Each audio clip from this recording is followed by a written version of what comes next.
What is good, my peoples? WTF? Who the fuck? And today we ask the question, who the fuck is Don Colo, the wall in the middle? When people talk about the great Cleveland Brown teams of the 1950s, names like Jim Brown and Otto Graham often come up first.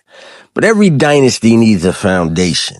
And for the Browns defense, that foundation was Don Colo. Standing 6'4" and over 250 pounds, Colo was a giant for his era. At a time when many linemen were much smaller, he looked like a player decades ahead of his time. And once the ball was snapped, he became a nightmare for opposing offenses.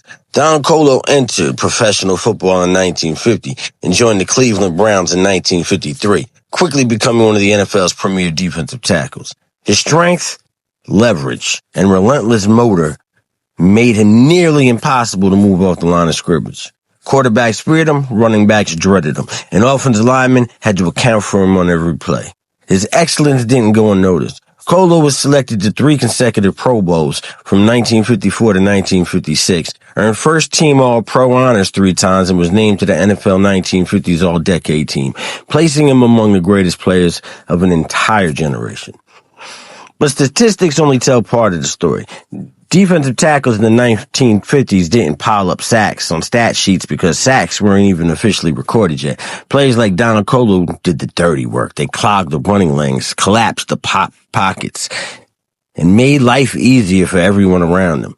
In many ways, he was the unsung anchor of some of the greatest Browns teams ever assembled.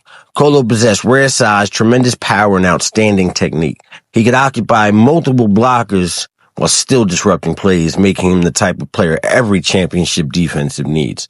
Like many defensive linemen of his era, Colo played in a time when stats for interior defenders were rarely recorded, making it harder for modern fans to appreciate their impact. His quiet, workmanlike style also meant he never sought the spotlight. Yet teammates knew, opponents knew, and history remembers. Don Colo wasn't flashy, he wasn't loud, he simply dominated the line of scrimmage. A 3-time All-Pro, a 3-time Pro Bowler, a member of the NFL 1950s All-Decade team, and one of the great defensive tackles of football's golden age. Don Colo. Cleveland Browns. Championships are built in the trenches, and Don Colo was one of the best to ever play there. Soldier.